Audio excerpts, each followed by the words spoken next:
कि यही प्रोसीजर है, जन्मो, युवा हो जाओ, विवाह हो जावे, फिर बच्चे संतान हो जा, इनको पाल पोस दे, फिर इनका संतान हो जा हमारी आंखों के सामने,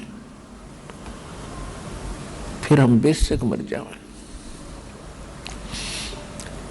बस इतना ही काम हमने अंतिम मान रखा था मनुष्य जीवन का। इससे हटकर एक विशेष काम है। ये मानव शरीर तो आपको ऐसे प्राप्त है जैसे विद्यार्थी की अलग से पोशाक होती है। जितने भी मानव शरीरधारी प्राणी हैं, ये इतने अच्छे नंबर लेकर पास हो चुके हैं, इनको परमात्मा पाने वाले विद्यालय यूनिवर्सिटी में ये प्रवेश पाने योग्य हैं, ये प्रवेश पा चुके हैं। इसलिए आप जी को ये मानव शरीर प्राप्त हुआ है। और जो बच्चे विद्यालय की पोशाक पहनकर विद्यालय में प्रवेश करके और अपने मूल काम से हटकर कोई ताश खेल रहा है, कोई फिल्म देख रहा है, कोई सैर सपाटे करता फिर रहा है या अन्य व्यसन करके, वो पढ़ाई ना करके और कामों में लगा हुआ है, तो वो विद्यार्थी बहुत हानि उठाता है। ठीक इसी प्रकार आप मानव शरीर प्राप्त करके जो भक्ति नहीं कर रहे हो, आप अपने मूल उद्देश्य से हटकर अन्य कार्य कर रहे हो, वही कार्य ही कर रहे हो जिस कारण से आप उस विद्यार्थी की तरह जो पढ़ाई नहीं करता फिर बाद में बहुत पछताता है। एक समय एक मजदूर सड़क बन रही थी, उसके ऊपर मजदूरी कर रहा था और उसका सहपाठी क्लास फेलो उसी B&R में यानी सरकारी नौकरी पे वो एक्सियन बना हुआ था। एक्सियन यानी रोड महकमे का बड़ा अफसर होता है और वो उसी रोड की इंस्पेक्शन करने आया हुआ था, जिसके साथ उनके बहुत से अधिकारी कर्मचारी उसके आगे पीछे प्रणाम कर रहे थे, बहुत सत्कार से उसको इंस्पेक्शन करवा रहे थे। जब वो एक्सियन चला गया उसके बाद वो मजदूर कहता है, क्या कहता है कि मेरे कर्म फूट गए।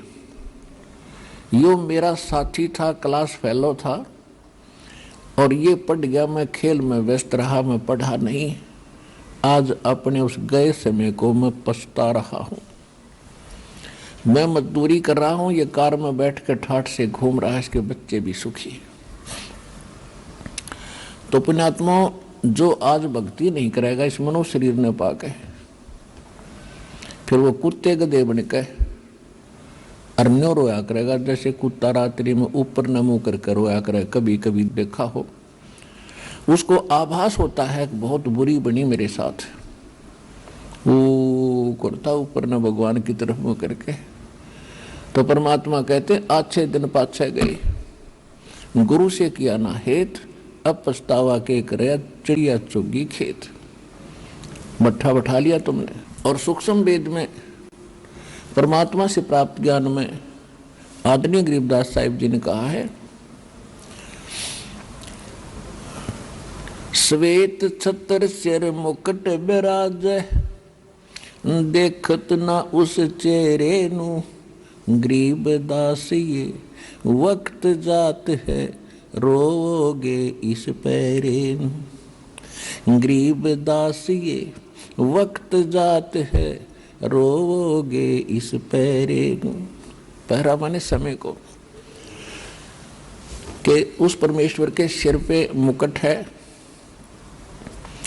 ऊपर श्वेत छत्र है और राजा के समान सिंहासन पर भगवान विराजमान है, कबीर परमेश्वर। श्वेत छत्र सिर मुकुट विराज, देखत ना उस चेहरे नु, यानी वो भक्ति नहीं करते जिसे तुम्हें परमात्मा मिल जावे। और गरीब दास जी कह रहे हैं ये वक्त जात है, मानो शरीर हाथों से जा रहा है, रोजाना एक दिन कम हो रहा है। यदि भक्ति नेकी मर्यादा में नहीं रहे, सतगुरु मिले नहीं, तो रोया करोगे इस समय को जब हाथ से छूट जाएगा, जैसे कुत्ता ऊपर न मुंह करके रोया करे। और जैसे वो मजदूर उस समय को रो रहा था, तो फिर नहीं बनेगा कुछ भी। अब करना है तो ये समय है, समझा है तो सिर दर पाओ और भौर नहीं रे ऐसा दा। मन सुख के सागर बसरे भाई और न ऐसा यस रे। मन तो सुख के सागर बसरे भाई और न ऐसा यस रे। मन तो सुख के सागर बसरे भाई और न ऐसा यस रे। सर्व सोने की लंका होती रावण से रणधीरम। सर्व सोने की लंका थी वो रावण से रणधीरम। एक पलक में राज बिराजी वो जम के पड़े जंजीरम। मन तो सुख के सागर बसरे भाई और न ऐसा यस रे। मन तू सुख के सागर बसरे भाई और न ऐसा यस रे। दुर्योधन से राजा होते संग इकोतर भाई। दुर्योधन से राजा होते संग इकोतर भाई। 11 अक्षौणी संग चले थी वो देही गीद ना खाई। मन तू सुख के सागर बसरे भाई और न ऐसा यस रे। उदय अस्त बीच चक्र चले थे ऐसी जन ठकुराई। उदय अस्त बीच चक्र चले थे ऐसी जन ठकुराई। चुनक ऋषि स्वर कल्प करी तब खोज न पाया राई। मन तू सुख के सागर बसरे भाई और न ऐसा यस रे। भाई और न ऐसा यस रे। भाई राम नाम पर लाद पढ़े थे इरना कुछ ना बाए। राम नाम पर लाद पढ़े थे इरना कुछ ना बाए। नरसिंह रूप धरे नारायण वो खम्भ पाड़ के आए। मन तू सुख के सागर बसरे भाई और न ऐसा यस रे। नामदेव नाम परमात्मा का रटते जाकी छान छवाई। नामदेव नाम राम का रटते जाकी छान छवाई। एक पलक में देवल फेरा व मर्तक गऊ जवाई। मन तू सुख के सागर बसरे भाई और न ऐसा यस रे। भाई काशीपुरी कबीरा होते ताही लखोरे भाई। काशीपुरी कबीरा होते ताही लखोरे भाई। आप के सोबन जारा बन उतरे वा 9 लख बालद आई। मन तू सुख के सागर बसरे भाई और न ऐसा यस रे। कनक जनेऊ कंद दिखाया भक्ति करी रविदासा। भाई कनक जनेऊ कंद दिखाया भक्ति करी रविदासा। दास गरीब कौन गति पावे वो मगहर मुक्त बिलासा। मन तू सुख के सागर बस रे भाई और न ऐसा यस रे। अपने आत्माओं, यहाँ की इस संसार की व्यवस्था और सतलोक की व्यवस्था की भिन्नता, उसमें अंतर बता रहे हैं परमात्मा। परमेश्वर के उस अमर ज्ञान सूक्ष्म वेद से परिचित आदरणीय गरीबदास साहिब जी क्या संदेश दे रहे हैं जो परमात्मा से प्राप्त हुआ कि मन तो सुख के सागर बस रे और नहीं ऐसा यश रे। यश माने महिमा, यानी किसी की जो बड़ाई। अब जैसे कोई अच्छा राजनेता बन गया या कोई सिद्धि प्राप्त करके कोई संत प्रसिद्ध हो गया, किसी का बुरा कर दिया किसी का भला कर दिया, उसकी मंडी बन गई, उसकी मंडी बन गई, वहां पूजन लाग गए। मनमाने वो संत या राजनेता अपनी बनी हुई स्टैच्यू पर उसकी मूर्ति बना लेते हैं, साल भर में एक बार माला डाल देते हैं उसकी आदर करने के लिए, और मनमाने वही कबूतर बनकर अपने ही उस स्टैच्यू पे तो खाक बढ़ाई है। या गधा बनकर कितना कुमार का लटखा रहा होगा वो, जिसकी मूर्ति बना कर माला डाल कर आदर किया जा रहा है, ये खाक यश है। ये क्या महिमा हुई। तो यहाँ परमात्मा बताते हैं मन तो सुख के सागर बस रे भाई और न ऐसा यस रे। यदि तू महिमा बनाना चाहता सतलोक में चल, सारा संसार सरा होगा बड़ा भगत था भाई, किसी की आत्मा नहीं दुखाई और नियमित रहा, व्यवहार का पक्का था, और सतलोक तो जाना ही है भक्ति सत करके। इसके बाद कहते हैं यदि तो पूरी पृथ्वी का राजा भी बन गया तो क्या होगा भाई। उदय अस्त विच चक्कर चले थे ऐसी जन ठकुराई। सूर्य उदय हो और अस्त हो, यानी पूरी पृथ्वी का राजा था एक मानधाता चक्रवर्ती राजा, और वो फूला नहीं समावा था। कोई भी उसके अधीन राजा, कोई नवाब थोड़ा सा भी गलती कर देता था उसको भयंकर सजा दे करके और अपने अधीन रखता था। कहते हैं शेर ने सवा शेर मिल ही जाता है। एक चुनक नाम के ऋषि, जैसे आपको बहुत बार कथा सुनाई है, इस काल का पुजारी था, ब्रह्म का साधक था, और ब्रह्म तक के साधक को परमात्मा ने उनको काल ही बताया है। काल का पुजारी काल वाले काम कर सकता है। जो साधना इन ऋषियों ने की वो मोक्षदायक नहीं थी, उससे परमात्मा मिला नहीं, इनमें सिद्धियां आगी, एटम बम बन गए।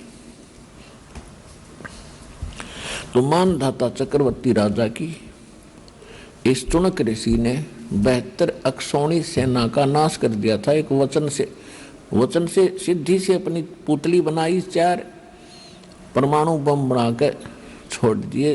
72 अक्षौणी सेना, 72 करोड़ समझ लो, सीधी सी बात भाषा में, सेना को एक ऋषि ने नाश कर दिया।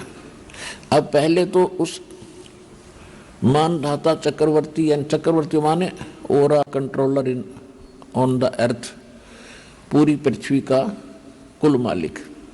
पहले तो उसकी महिमा थी, सारी पृथ्वी का राजा है, मानधाता चक्रवर्ती है, उसका यश था। और फिर उस चुनक ऋषि का यश हो गया कि उसने वैसा कमाल कर दिया, चक्रवर्ती राजा की सारी सेना का नाश कर दिया। अब फिर उस ऋषि की महिमा होगी। अब वो ऋषि के बनेगा अगले जन्म, और यो राजा क्या बनेगा, राजा बनेगा गधा स्टार्ट से ही।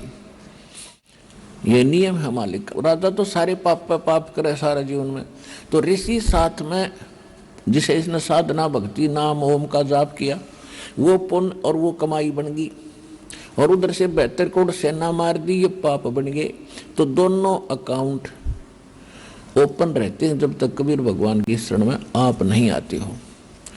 तो दोनों भोगने पड़ते हैं, पुण्य भी और पाप भी। तो ये चुनक ऋषि जाएगा महास्वर्ग में, ब्रह्मलोक में, वहां अपनी पूंजी समाप्त करके फिर पुनरावर्ती में शेष पुण्य बचे होंगे तो फिर पृथ्वी का राजा बनेगा। राजा बनकर कोरी कुब्ज कमाओगा, नरे कर्म फोड़ेगा और फिर जोड़ा जाड़ा यही छोड़कर फिर चलता बनेगा और फिर बनेगा कुत्ता। और जितने वो सैनिक मारे थे उसने अपनी सिद्धि से, वो सारे सैनिक तब बनेंगे कीड़े और यो बनेगा कुत्ता, इसके शर में पड़ेंगे और वो इसने नोच नोच कर खाएंगे। तो परमात्मा कहते हैं मन तो सुख के सागर बस रे भाई और न ऐसा यस रे, मन तो सुख के सागर बस रे भाई और न ऐसा यस रे। तो इस प्रकार हमने इस अध्यात्म मार्ग को समझना है। अपना आत्माओं, अध्यात्म मार्ग को समझने के लिए हमें थोड़ा सा समय लगाना पड़ेगा। हम एक रोटी के लिए कितना समय लगाते हैं, कई मजदूरी करते हैं, कोई किसान का काम करता है, कोई अधिकारी कर्मचारी बनकर अपनी रोजी रोटी के लिए ही हम बहुत समय लगाते हैं। इसमें से थोड़ा सा समय भगवान की तरफ लगा दो, इतना ही पर्याप्त है। 24 घंटे होते हैं एक दिन रात में, इसका 10% भी भगवान की तरफ लगा दोगे, यूं बरकत कर देगा आपने। 10% समझो, लगभग 3 घंटे लगा लो, इससे आपको बहुत फायदा हो जाएगा, बहुत लाभ मिलेगा। जब आपको परमात्मा का यथार्थ ज्ञान हो जाएगा और पूरे संत मिल जाएंगे तो मोक्ष में संशय नहीं है, यदि आप मर्यादा में रहकर भक्ति करते रहोगे। ये तो बेसिक लिख लेना कि डायरी में, आपको ये सब कोर्स प्राप्त होगा कंप्लीट। इसके योग्य बने रहना, आजीवन मर्यादा में रहना, आप यहाँ से जहाज में बैठ के जाओगे सतलोक के अंदर। अब तो चिंता ना करियो।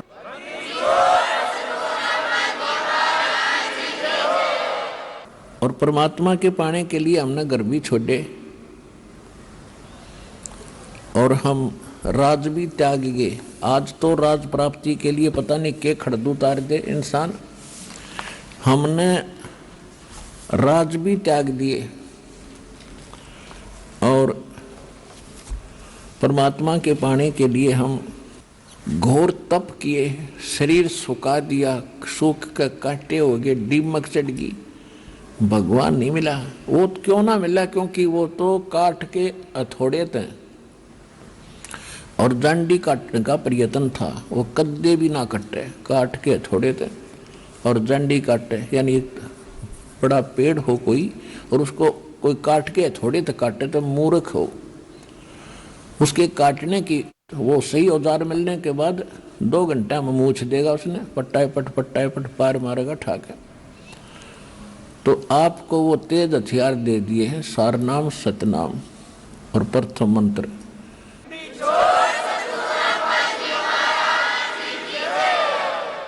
ये भी जन्म मरण की जांडी ने काट लो हिम्मत सी करके, या फिर नहीं रह जाएगी, फिर अधूरी सधूरी, फिर दिक्कत करेगी। अब जिसको हम परमात्मा माना करते थे, जिसको हम भगवान मान के और उसकी पूजा करा करते थे, ऋषि लोग ब्रह्म मानते थे, अंतिम भगवान। वो भी एकाद ऋषि मार्कंडे जैसा, न अन्य ब्राह्मण तो दुर्गा की पूजा करा करते। दुर्गा की पूजा क्यों करा करते? माया पुजारी थे, सिद्धि आ जाती है दुर्गा की पूजा से और फिर वो जंतर मंत्र करके दुनिया को ठगते, उनमें महिमा के पात्र बन जाते, अपना जीवन नाश करते और साथ में यजमानों का भट्ठा बैठाते, भक्तों का। तो इसका कारण क्या था कि ये काल जो भगवान यहाँ का ब्रह्म है, सरपुरुष है, 21 ब्रह्मांड है इसके, और ये नहीं चाहता कि ये प्राणी परमात्मा से परिचित हो जाए, यहाँ से निकलना जाते रे जालते। इसका एक प्रत्यक्ष प्रमाण है। एक भक्त मिला, पहले 10 गांव में सत्संग किया करता था। तो उसने, वो बड़ा जिज्ञासु था, वो कह रहा था जी मैंने परमात्मा की प्राप्ति की बड़ी तड़फ है बचपन से ही। मैं रामायण का घना अच्छा पाठी रहा हूँ, मुझे बड़ा आनंद आता है भगवान श्री राम की कथा पढ़ के और सुन के। मैं रामायण बहुत पढ़ता रहा, तो उसमें मेरे और भी धार्मिक ग्रंथ बहुत पढ़ता था, तो उसमें मेरे को एक शंका आई कि भी सारी लंका के अंदर सब दुर्बुद्धि प्राणी थे। रावण, उसके भाई मांस खाम, दारू पीओ, बकवाद करें, सारे राक्षस जैसे कर्म किया करते थे। और उसमें मंदोदरी और विभीषण रावण को समझा रहे हैं ऐसा गजब का ज्ञान, वो ज्ञान उनके पास कहाँ से आ गया? या तो ये इस तुलसीदास की अपनी कल्पना है और ना तो यह बात मेरे नहीं जचती। दूसरी बात वो ये कहने लगा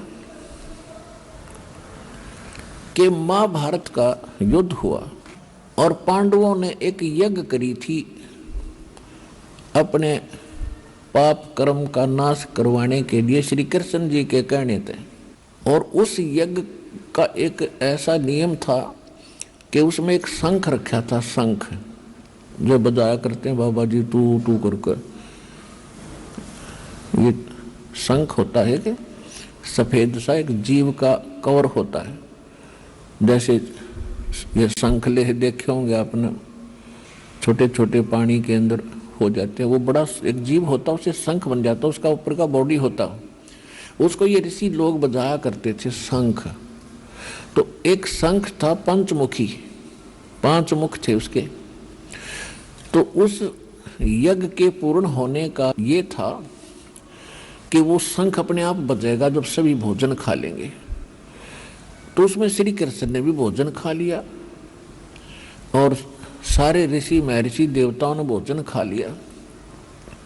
वो शंख नहीं बजा, उस खाना खाया तो शंख बज गया। ऐसा हम सुनते और पढ़ते आए हैं। मैं प्रश्न करता हूं तो ये कहते हैं कि वो श्री कृष्ण का भगत था। तो ये बात मेरे गले नहीं उतरी थी कि भगवान से तो बाजा नहीं, भगत को कर बजा देगा, कोई बात हुई है। पर मेरे जच नहीं रही है बात, मेरी इस बात का उत्तर किसी के पास नहीं। मैं बोला भाई इस बीमारी की दवाई मेरे दो है, मैं बताऊंगा, अब सुन ले कान खोल के। उसको सृष्टि रचना सुनाई, सारी कथा बताई। पहले हमारे पास बहुत समय होता था, घंटे 2-2 3-3 घंटे बैठे रहते थे, 2-2 4-4 वक्त। हम दास चाहता था कि दास के इस ज्ञान से एक बार परिचित हो जाए 10-20, तो वो आप पर डूंडा ठा देंगे, साथी हो जाएंगे मेरे, फिर सहयोग देंगे अपने भाई बहनों को समझाने में। तो मैंने उसको समझाया कि गीता का ज्ञान किसने बोला? वो कहता श्री कृष्ण ने बोला। नहीं, यह सारी ये बात उलट हो रही है। यदि इतना सिंपल ये अध्यात्म ज्ञान होता तो सारे पार हो जाते आप। श्री कृष्ण जी ने तो पता भी नहीं मैंने गीता में क्या बोला था। उसको वो महाभारत का वो अंश दिखाया, श्री कृष्ण और अर्जुन की वार्ता, वो पढ़ कर हैरान रह गया कि हद होगी। श्री कृष्ण जी अर्जुन को धमका रहा है कि तू बड़ा बुद्धिहीन है, श्रद्धाहीन है, तूने वो गीता याद क्यों नहीं रखी जो मैंने युद्ध में बोली थी? और खुद कहता है कि मुझे अब याद नहीं, मैं पूरा नहीं सुना सकता। मैं देख ले तू, महाभारत में लिखी हुई है। और आप तो कह रहे थे मैं खूब पढ़ा करता, खाक पढ़ा करते तुम। गुरु बिन काहुन पाया ज्ञाना, जो थोथा भूस छड़ मूड किसाना। गुरु बिन वेद पढ़े जो प्राणी, समझन सारे रहे अज्ञानी। फिर तो कति सुन्न हो गया। फिर दास लगा उसे बताने, सुनियो तो आप भी सुनो। श्रीमद् भगवत गीता में 80% ज्ञान है वेदों वाला और 20% है इस काल के अटकलबाजी। इसने यू नाश करवाना था महाभारत का। श्री कृष्ण नट है, अर्जुन नट है। पहले श्री कृष्ण जी 3 बार गए थे शांति दूत बनकर, भाई लड़ो मत, अच्छी बात नहीं, ना जाने किसकी हार हो किसकी जीत हो, कौन भोगेगा। और तुम सारे इकट्ठे मर गए, इस पृथ्वी ने चाटोगे फिर। और जब नहीं मानने लास्ट में श्री कृष्ण जी ने तो यहाँ तक कह दिया था भाई एक तरफ मेरी सेना होगी, एक तरफ मैं होऊंगा और मैं तो हथियार भी नहीं उठाऊंगा। अब श्री कृष्ण जी ने यह सोचा था कि कहीं ऐसा ना हो, ये पांडव मेरे रिलेटिव हैं, रिश्तेदार हैं, ये इस करके हिम्मत कर रहे हों कि श्री कृष्ण हमारे साथ है। श्री कृष्ण जी ने बहुत से की दे तोड़ रखी थी, जरासंध जैसे मार रखे थे, बड़ी महिमा हो रही थी उनकी। तो श्री कृष्ण जी ने यहाँ तक सोचा था कि मैं ऐसा कोई निर्णय ले लूँ, शायद ये ढीले पड़ जा पांडव, और इनको ले जाऊँ, वहाँ मेरे पास रह लेंगे, रोटी तो खानी है उन्हें। तो यहाँ तक कह दिया था मैं युद्ध भी नहीं करूँगा, हथियार नहीं उठाऊंगा। लेकिन फिर भी जैसे तैसे युद्ध होने लगा तो उस समय अर्जुन नटे, मैं तो भीख मांग के खा लूंगा, ये नाश नहीं करूंगा, भगवान मेरे पर नहीं होगा। और भगवान ने कहा उठा ले हथियार, तो देख तेरे दोनों हाथों में लाडू हैं। अब फिर वही भगवान श्री कृष्ण कह रहा है, लेकिन वो नहीं कह रहा था श्री कृष्ण में, यू काल प्रवेश कर गया, यू नाश करना है काल। इसका नाम है काल। गीता अध्याय नंबर 11 के श्लोक 32 में स्वयं कहता है कि मैं काल हूं अर्जुन, और सबका नाश करने के लिए ईब आया हूं, प्रवृत्त हुआ हूं। श्री कृष्ण तो पहले ना वही उपस्थित थे। अब वो तो सुन हो गया, कति सारी सुने कि वो जिज्ञासु था। अब विचार कीजिए, उस समय अर्जुन कह रहा है कि हे भगवान हम तो भीख मांग कर खा लेंगे, ऐसा जुल्म नहीं करूंगा। भाई भतीजे, ये चाचे ताऊआ के बेटे भाई को दूर थोड़े होया करें, अराजी न मारूंगा मैं, और किसके लिए। लेकिन फिर क्या कहता है दूसरे अध्याय के 37वें श्लोक में कि अर्जुन तेरे दोनों हाथों में लड्डू है, यदि मर गया युद्ध में तो स्वर्ग में जाएगा, और यदि विजयी होगा तो पृथ्वी का राज भोगेगा। और अर्जुन तो लाभ हानि को त्याग कर निष्काम भाव से युद्ध कर ले, तुझे पाप नहीं लगेंगे। अब अर्जुन नहीं मान रहा था, उसके गले या बात उतरा नहीं थी। उसने भगवान को अध्यात्म ज्ञान में उलझा दिया कि शायद इसकी बुद्धि बदल जाए, वो मेरे को इतना प्रेरित कर रहा है। ये फिर पूछने लगा भगवान है फलाना कैसे होगा, वो तत्ब्रह्म कौन है, यानी 17वें 18वें अध्याय तक पहुंच गया कहता कहता। जब उसने 11वें अध्याय में अपना विराट रूप दिखाया और कहा ये है मेरा असली रूप, अर्जुन जैसे योद्धा कांपन लग गए उसके रूप ने देख के। तो खाक भगवान जिसके रूप तो डर लग गए, वो तो काला था और काल ने पूजा करते हम। लास्ट में अर्जुन ने डरते ने हाँ भर दी, समझ गया इसके उद्देश्य को। वो तो श्री कृष्ण ही मान रहा था कि श्री कृष्ण युद्ध करवाना चाहे है, और मन ने मना कर दिया। इसने फिर वो रूप दिखा दिया, मेरा तो हार्ट अटैक हो जाएगा। तो डरते ने हाँ भर ली, महाराज मैंने सारी बात समझ ली, और आप जो कहोगे वो ही करूंगा। ठालिया लठ हो गया नाश। महाभारत का युद्ध समाप्त हुआ, कौरवों की हार हुई, पांडव विजयी हो गए। युधिष्ठिर राजगद्दी पर बैठा दिया और ठाठ से वो राज करने लगे।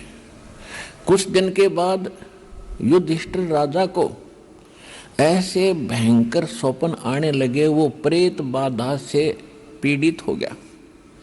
युद्ध में मारे गए जितने भी सैनिक थे वो दिखाई दें, कटे हुए सिर, और घर में घुसते हुए हाहाकार मच रही है, और जैसे औरतें चूड़ियां फोड़ रही हैं कि राजा तुमने हमारे पतियों की खून पी लिया, वो राज कर रहे हो।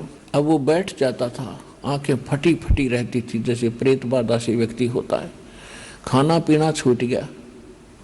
कई दिन के बाद द्रौपदी ने बताया कि आपका भाई अन्य पांडवों को ना रात को सोता है, सारी रात बैठकर ऐसे देखता रहता है, इसको क्या टेंशन है पूछो। तो सभी भाइयों ने मिलकर उससे प्रार्थना की, तो वो टाल जाता था, नहीं ऐसा कोई बात नहीं, ऐसी कोई बात नहीं। क्योंकि पहले ऐसे व्यक्ति होते थे, वो चाहते थे कि मेरे दुख में कोई और दुखी ना हो, मैं हो लूँ जितना होना है।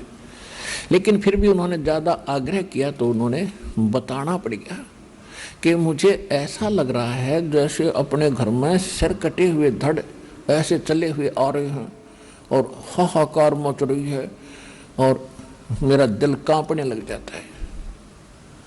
औरतें चूड़ियाँ फोड़ती मुझे नजर आ रही है।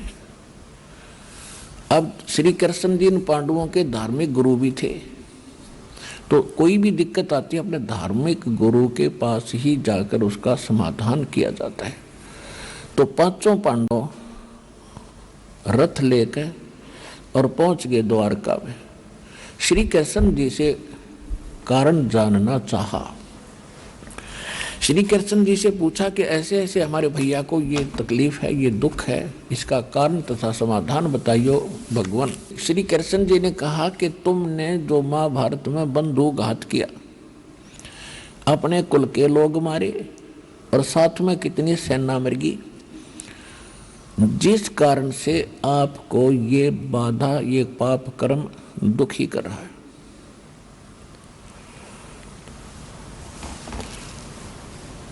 तो उस समय अर्जुन को एक बहुत जबरदस्त झटका लगा कि कमाल की बात होगी, जब महाभारत के युद्ध होने से पहले मैं मना करूं था भगवान, मैं नहीं युद्ध करता, और अर्जुन का मना कर देना युद्ध खत्म हो जाना था। मैं मना करूं था, मैं युद्ध नहीं करूंगा, मैं पाप नहीं करना चाहता, इस पाप के अन्न को नहीं हम इकट्ठा करना चाहते। और उस समय तो ये कह रहे थे अर्जुन तेरे दोनों हाथों में लाडू, मर गया तो स्वर्ग जाएगा और विजयी हो गया तो स्वर्ग का राज भोगेगा, और युद्ध कर ले तुझे पाप नहीं लगेंगे। और आज ये भगवान कह रहे तुम्हें वो पाप लग गए जो युद्ध में आदमी मारे थे। लेकिन उस समय बोलना उचित नहीं समझा, लेकिन सब्र की घूंट पी ली। क्यों? यदि मैं वाद विवाद करूंगा, कोई प्रश्न उत्तरी मैंने कर दी कि आप उस युद्ध के समय तो कह रहे थे आपका कोई पाप नहीं लग गए, और आज कह रहे हो कि युद्ध में मरे हुए व्यक्तियों का ये दंड तुम्हें भोगना पड़ रहा है जो मारे थे।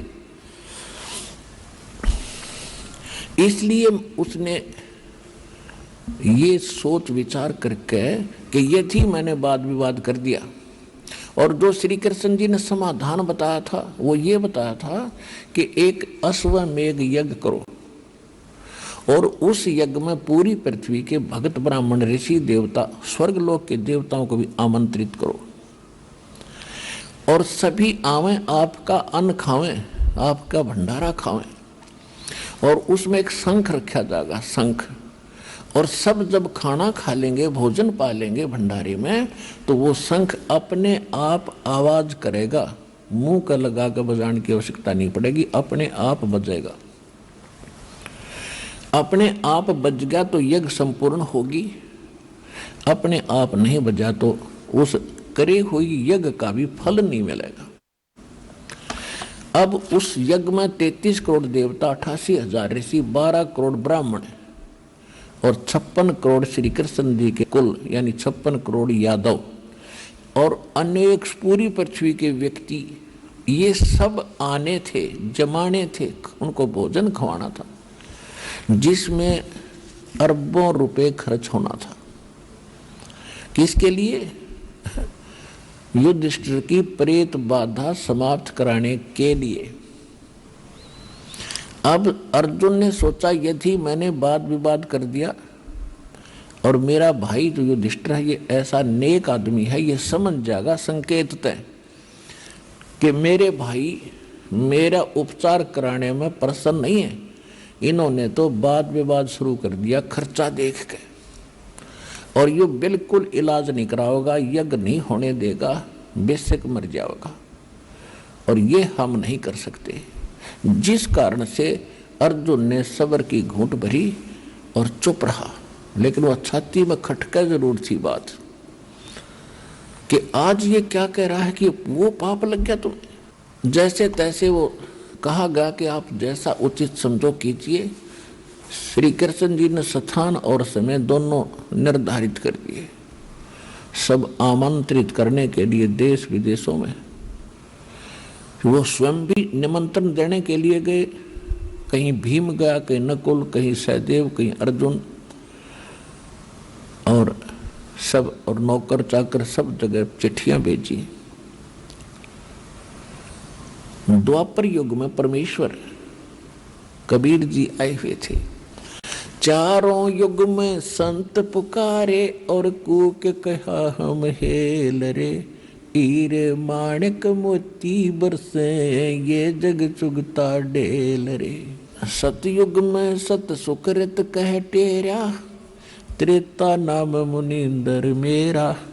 द्वापर में करुणा में कहाया और कलयुग नाम कबीर धराया। द्वापर में जो परमात्मा आए हुए थे उसमें करुणा में नाम से परमात्मा जैसे कलयुग में कबीर नाम से प्रसिद्ध हुए, तो द्वापर में वो करुणा में नाम से प्रसिद्ध थे। सतलोक से आए थे सहशरीर एक कमल के फूल पर। वाराणसी के अंदर ही एक कमल के फूल पर एक तालाब में, लहर तारा नहीं था उसमें, अन्य तालाब में, वहाँ पर आकर कमल के फूल पर विराजमान हुए।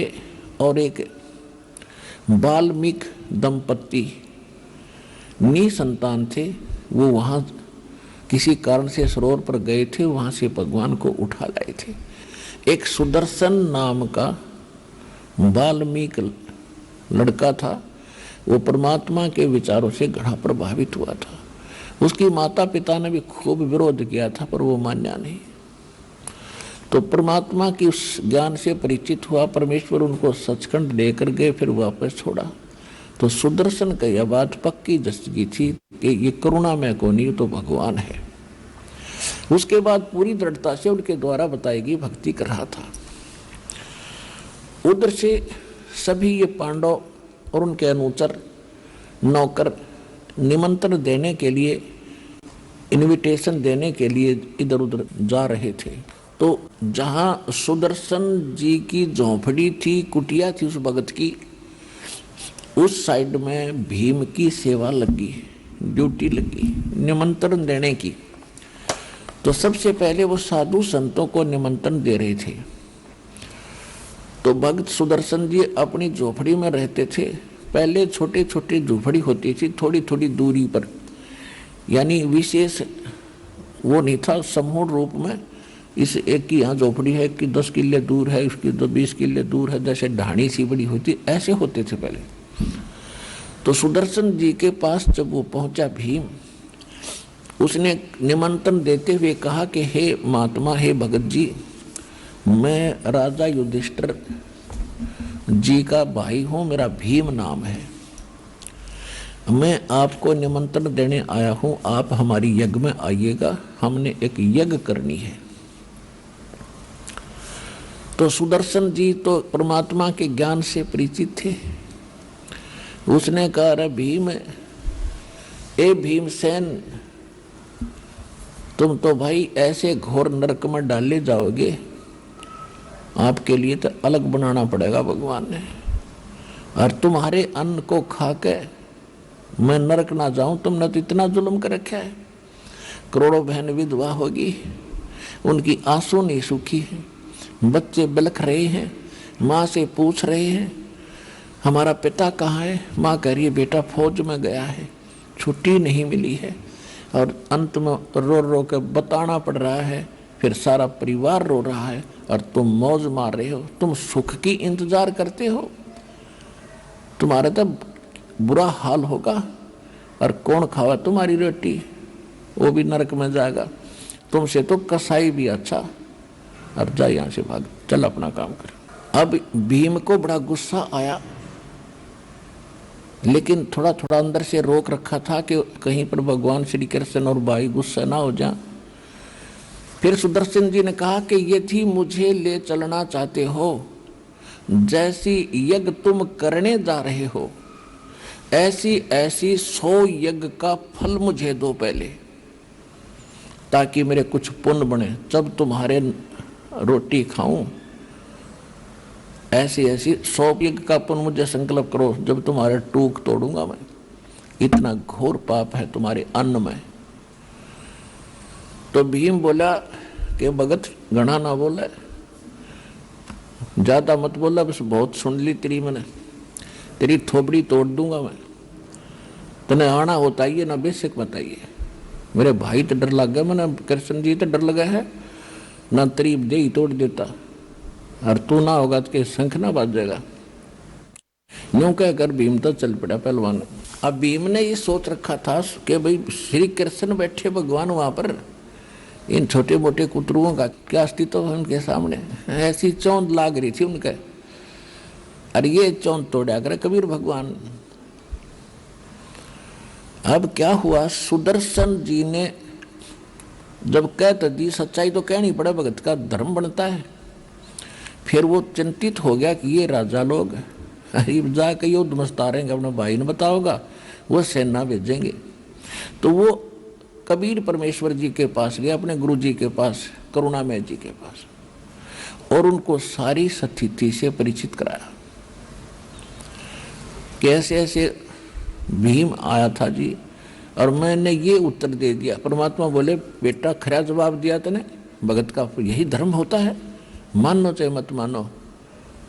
और एक बात और सुन ले, उनका संग शुंख ना बाजो, सारे डांगर बैठे उड़े, ये सारे के सारे 84 के ढोर, ये 33 करोड़ देवता, 88,000 ऋषि और 12 करोड़ ब्राह्मण, ये जितने, और बाकी जनता का तो जिक्र नहीं, वो तो भक्ति बेचारे करते ही नहीं। ये साधना करते हैं तो भी काल की, और इनकी साधना से, इनकी भक्ति से ये 3 ताप भी नाश नहीं हो सकते। ये 3 ताप के अंतर्गत दुख होता है, कोई प्रेत बाधा होती है, कोई घाल गाल देता है, कोई जंतर मंत्र कर देता है, कोई श्राप दे देता है, ये 3 ताप के अंतर होते हैं। तो गरीबदास जी कहते हैं, तुम कौन राम का जपते ही जापम, तात कटे ना ये तीनों तापम। तुम किन भगवानों की भक्ति करते हो जिनसे तुम्हारे 3 ताप भी नाश नहीं हो सकते, और उस परमात्मा की भक्ति करो। सतगुरु जो चावै सो करही, 14 कोट दूत जम डरही, ऊत भूत जम त्रास न्यवारे, और चतर गुपत के कागज पाड़े।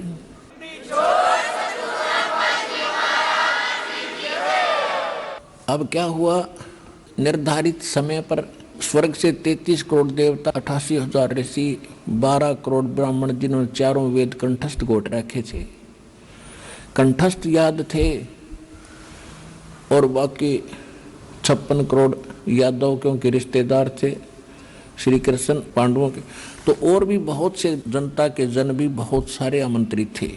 और एक संख रख दिया अलग से, एक अलग से स्टेज बनाकर, एक स्थान बनाकर न्यारा, और शंख रख दिया एक सुसज्जित स्थान पर।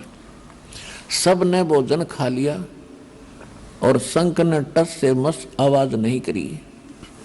तो युधिष्ठिर जी श्री कृष्ण जी के पास गए कि भगवान शंख नहीं बजा, क्योंकि सबकी नजर शंख पे थी कि शंख बज गया तो यो सारा खर्चा पूरा होया, ना तो व्यर्थ गया।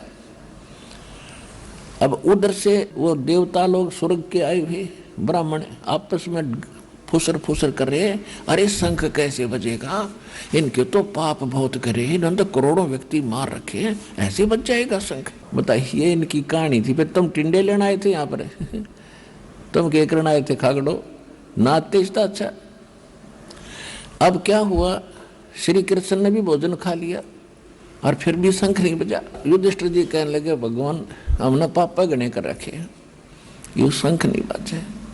श्री कृष्ण जी बोले भाई इस शंख ने बजाने वाला आया ना है यहाँ पर। अब परमात्मा ने श्री कृष्ण की बुद्धि ऑन कर दी कि वो बोल दे साची साची।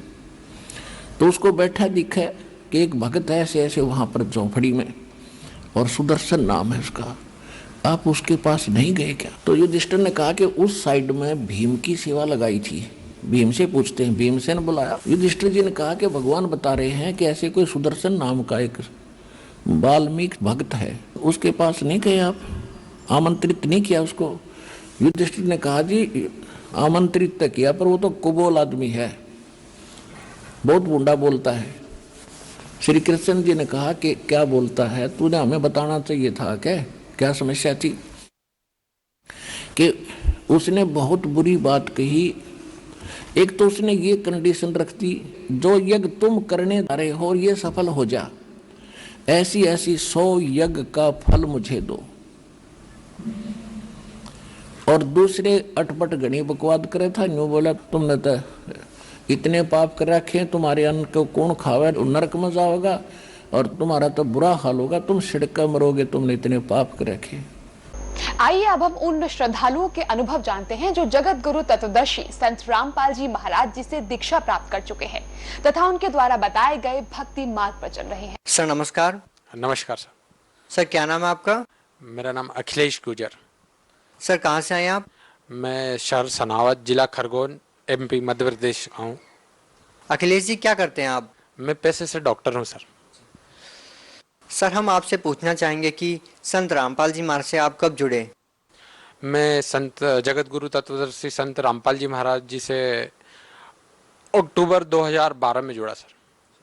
संत रामपाल जी महाराज से नाम दीक्षा लेने से पहले आप क्या भक्ति करते थे? वही अन्य देवी देवताओं की भक्ति करता था। चूँकि नर्मदा तट का था इसलिए नर्मदा की पूजा, नर्मदा जी को भी थोड़ा मानता था।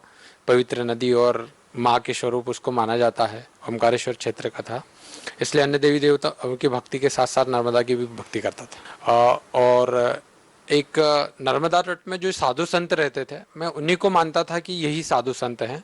वो एक साधु थे, उनको मैंने अपना गुरु बना रखा था, जो कि फक्कड़ थे, जटाएं रखते थे और कुछ योगा वगैरह भी सिखाते थे।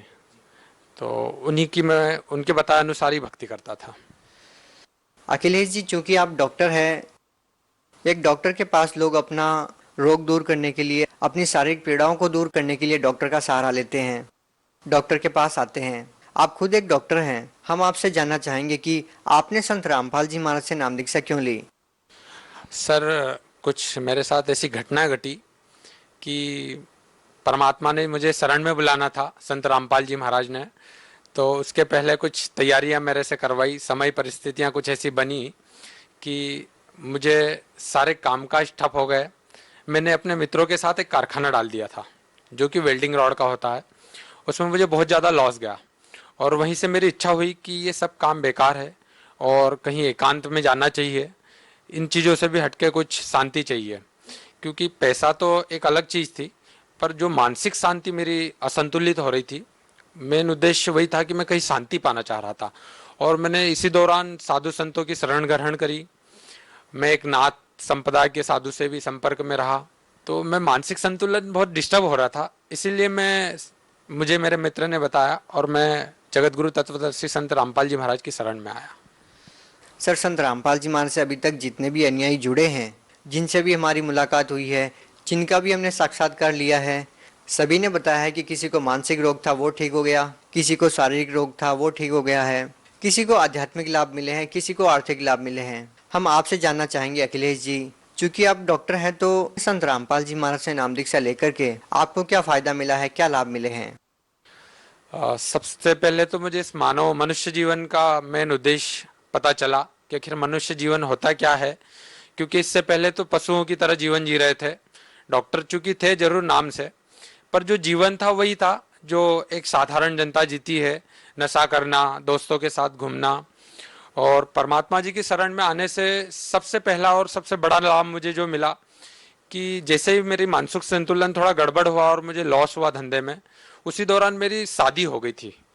तो शादी के 5-6 साल बीत चुके थे और मेरे घर श्रीमती जी को जो भी गर्भ धारण होता था उसमें दिक्कत आ जाती थी। मैंने अच्छे अच्छे डॉक्टरों से संपर्क करा। मेरे पास में इंदौर जैसा बड़ा सा शहर है, वहाँ के जो फेमस डॉक्टर थे मैंने उनसे भी मुलाकात करी। तो वो लोग यही बोलते थे, ऐसी प्रॉब्लम आजकल आम बात हो गई है और कुछ नहीं, अगली बार फिर से आप थोड़ा ध्यान रखिए, प्रिकॉशंस रखिए, आराम करने दीजिए। ऐसे जो भी मेडिकल टर्म्स के हिसाब से जितने भी रूल्स होते हैं वो सब मुझे बता देते थे और मैं उनके अनुसार फिर अगली बार सारे नियमों को फॉलो करता था। पर कुछ भी लाभ नहीं हो पा रहा था सर। वाइफ के साथ 3 बार ऐसी घटना चूंकि हर 6 महीने साल भर के अंदर हो रही थी, तो मेरा विश्वास उठ गया था मेडिकल लाइन से कि डॉक्टरों से ही सब कुछ नहीं हो सकता है। क्योंकि कहीं ना कहीं डॉक्टर भी भगवान के आगे सिर झुकाता है। तो डॉक्टर सब कुछ नहीं कर सकता, भगवान भी कोई चीज है। और मैं संत रामपाल जी महाराज की शरण में जा चुका था, तो मुझे ऐसा लगा कि कहीं ना कहीं संत रामपाल जी महाराज की दया से ही कुछ आगे बढ़ सकता हूँ। उसी बीच मेरा एक विचार भी हो गया था, जब उनकी मैं पीड़ा देखता था ऐसे समय में, तो मेरा विचार हो गया था कि अब मैं ये इस टाइप की कोई भी चीज नहीं चाह रहा हूँ बच्चे जैसी। अब मैं किसी भी गरीब व्यक्ति के बच्चे को या जिसके पास ज्यादा बच्चे या कोई अनाथालय वहां से एक बच्चा अडॉप्ट कर लूंगा, क्योंकि बच्चा चाहिए क्यों, सिर्फ मनोरंजन के लिए, आगे चल के वो आपकी सेवा कर सके, ऐसे इसी सुविधाओं के लिए बच्चा चाहिए। तो मैंने ये विचार किया कि किसी गरीब व्यक्ति का बच्चा अडॉप्ट कर लूंगा। और मैं श्रीमती जी से बार बार बोलता था कि एक कोई गरीब परिवार देखेंगे और अपन बच्चा ले लेंगे। तो मुझे बोलती थी कि नहीं, कभी खुद का भी बच्चा होना चाहिए, मैं भी माँ बनना चाहती हूँ। तो इस बीच बरवाला की घटना हो गई, और चूंकि बरवाला की घटना के बाद सभी चीज छूट गई थी, दूर हट गए थे थोड़ा सा। और मुझे आज अच्छे से याद है कि वो दिन 31 दिसंबर 2014 का था। रात का समय चल रहा था, मैं और मेरा मित्र हम लोग बैठे थे ऐसे घर पर ही, चाय के साथ हंसी मजाक चल रही थी, और वो अपने घर चले गए, मैं अपने घर पे रेस्ट कर रहा था। इतने में सुबह सुबह करीब 4 बजे मुझे एक सपना सा आया, और वही सपना सेम भक्तमती मेरी वाइफ को भी आया। हम दोनों को ऐसा एहसास हुआ कि कहीं ना कहीं हमारे कमरे में बंदी छोड़ संत रामपाल जी महाराज जी आए, और एक अचानक सी हल्की सी लाइट का एहसास हुआ और एक शांति फील हुई। तो वैसे मेरी आंखें खुल गई करीब 10 मिनट बाद, और मेरी वाइफ की भी आंखें खुली। हमने एक दूसरे से देखा और पूछा कि आपको कुछ दिखा? मैंने बोला हाँ, मुझे भी कुछ दिखा। और बोले कि क्या दिखा? तो मैंने बोले पहले आप बताओ। उन्होंने बताया कि भाई मुझे रामपाल जी महाराज जी के दर्शन हुए। मैंने कहा मुझे भी सदगुरु रामपाल जी महाराज जी के दर्शन हुए। वो दिन था भगत सर, और आज का दिन है कि बंदी छोड़ परमात्मा संत रामपाल जी महाराज की दया से दास के पास एक 2 साल की गुड़िया है, और इतनी सुंदर है कि कोई भी देखता तो बोलता है यार ये आपकी गुड़िया नहीं हो सकती, बिल्कुल ही सुंदर सी हेल्दी सी है। और उसको कभी अभी तक 2 साल हो गए मुझे डॉक्टर के पास अलग से नहीं ले जाना पड़ता, क्योंकि मैं भी एक डॉक्टर हूँ, पर चूंकि बच्चों के भी डॉक्टर रहते हैं तो मुझे कहीं ऐसा जरूरत नहीं पड़ता कि मैं जैसे कहीं ले जाऊं। हल्की सी सर्दी जुकाम होती है और मैं बोलता हूँ थोड़ा सा रामपाल जी महाराज जी ने कुछ दया बख्श रखी प्रसाद के रूप में, कुछ चरणामृत के रूप में वो देते हैं, और वो खेलने लग जाती है। जब मुझे इससे लाभ हुआ तो मैं खुद आश्चर्य रहा, और मैं जनता से भी यही प्रार्थना करूंगा कि आप खुद अंदाजा लगा सकते हैं कि मैं डॉक्टर होने के बाद निराश हो गया था और मेरी कोशिशें फेल हो रही थी। तो मुझे बंदी छोड़ संत रामपाल जी महाराज की दया से ये लाभ प्राप्त हुआ। इसके बाद मुझे एक बवासीर की समस्या खुद को थी, चूंकि हल्की सी थी तो मैं ध्यान नहीं दे रहा था, मैंने छोटी मोटी दवाइयां ले रखी थी, फिर भी कुछ आराम नहीं मिल रहा था, पता ही नहीं चला वो तकलीफ कब गायब हो गई। ऐसे बहुत सारे लाभ जो छोटे छोटे आए दिन हो जाते हैं, जिनका कभी एहसास भी नहीं हो पाता, और परमात्मा कब वो लाभ दे देते हैं पता ही नहीं चलता। सर, आप एक शिक्षित व्यक्ति भी हैं और साथ ही डॉक्टर भी हैं। जैसा कि आपने बताया कि आपको संतान की प्राप्ति नहीं हो रही थी, और संत रामपाल जी महाराज से नाम दीक्षा लेने के बाद आपको संतान की प्राप्ति हुई है। सर, जैसा कि हम देखते हैं कि साइंस का जमाना है और लोग डिजिटल इंडिया की बात कर रहे हैं, क्या ऐसे समय में लोग इस बात पे विश्वास कर पाएंगे कि किसी संत से आशीर्वाद लेने से ऐसे लाभ मिल सकते हैं जो राहत डॉक्टरों से नहीं मिल सकती, वो संत के आशीर्वाद से मिल सकती है? आप चूंकि खुद एक डॉक्टर हैं, आप इस बारे में क्या कहना चाहेंगे?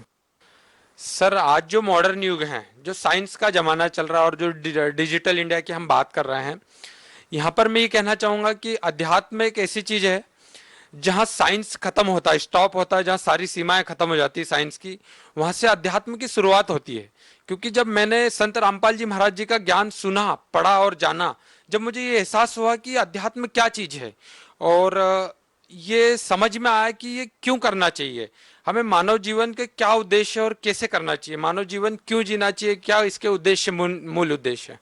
सर, सबसे ज्यादा संत रामपाल जी महाराज को इस बात को लेकर के काफी प्रसिद्धि मिल रही है कि संत रामपाल जी महाराज से जो भी नाम दीक्षा लेते हैं वो नशा छोड़ देते हैं। सर, इस बारे में आपका क्या अनुभव है?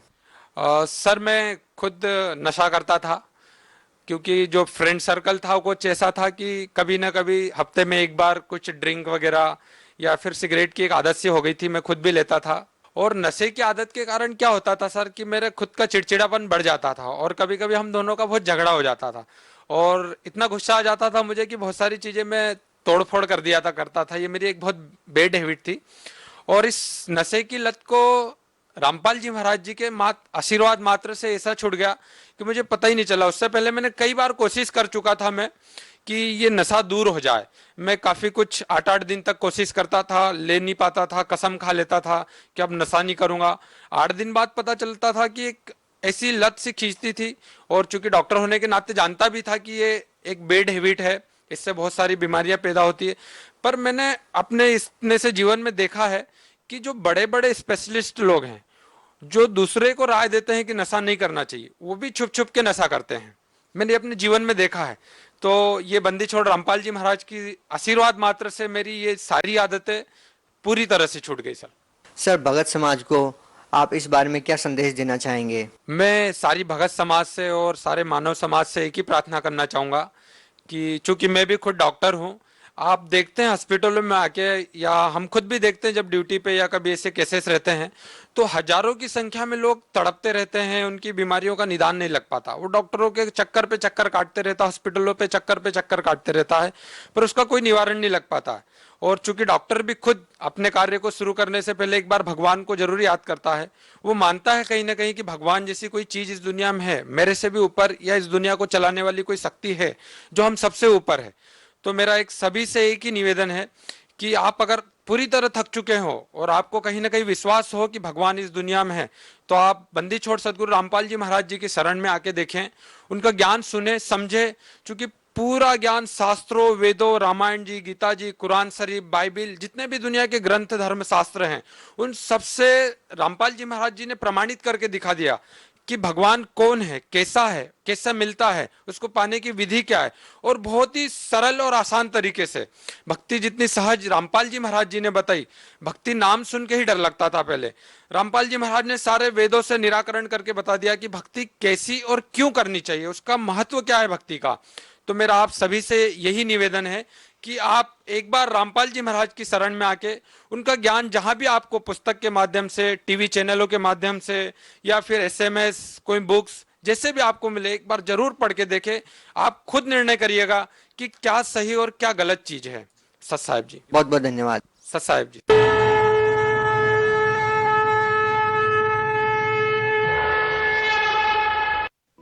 आप सुन रहे थे जगत गुरु तत्वदर्शी संत रामपाल जी महाराज के मंगल प्रवचन। अधिक जानकारी के लिए संपर्क करें 8222-880-541, 8222-880-542।